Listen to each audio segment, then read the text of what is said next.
흰 바탕을 하늘로 삼아 유영하는 용이 청색으로 그려진 이 도자기는 백자, 청화, 운용문, 호입니다. 조선 백자는 고려 청자와 마찬가지로 공예사, 그 중에서도 도자사의 중요한 단계로 손꼽히는 것으로 모든 기술력이 갖추어져야 가능한 것이었습니다. 백자의 제작에도 다양한 기법이 동원되었는데 그 중에서도 그림을 그리는 철화, 동화, 청화 등이 주요한 것으로 볼 수 있죠. 또한 의뢰에 사용하는 제기부터 필기구나 향꽂이까지 여러 물건이 백자로 만들어졌습니다.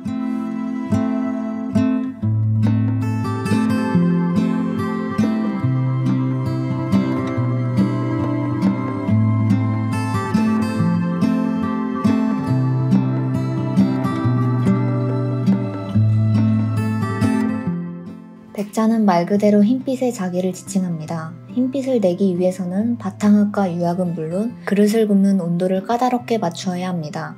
백자는 높은 온도에서 무너지지 않는 고령토라는 흙을 태토로 청자보다 철분이 적은 유약을 사용해 1300도에서 1350도의 온도에서 구워내는 그릇입니다.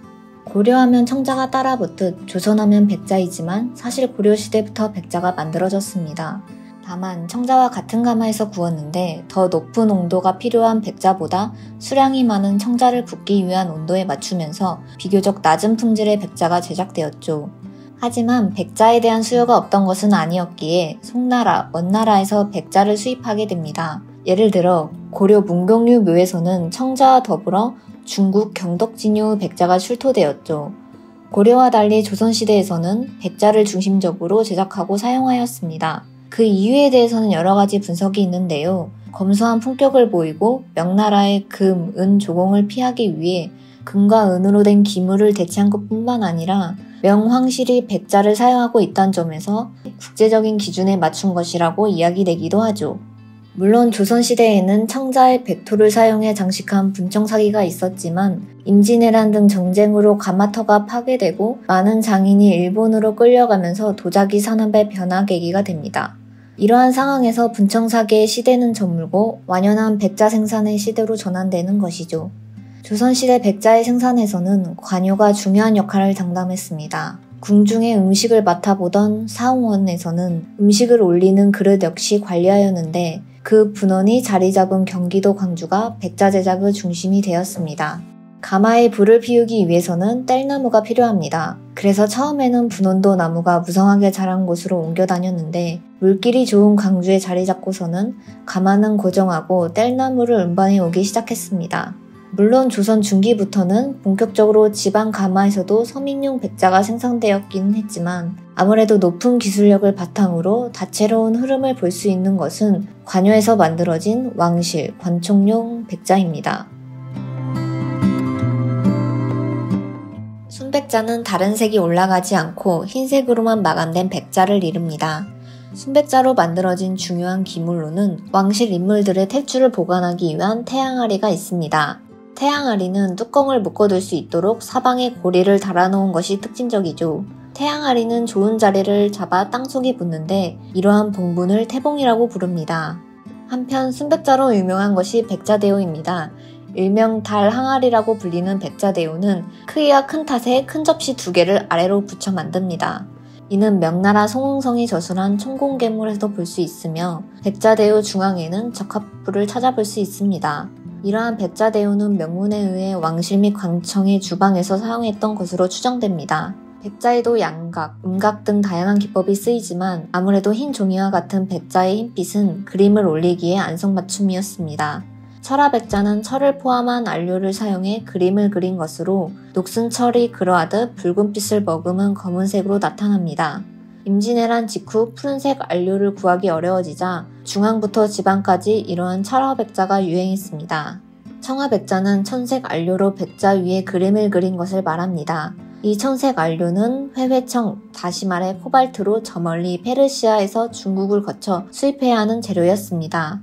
이로 인해 청화백자는 조선 중기까지만 해도 극히 한정적으로 사용될 수밖에 없었죠.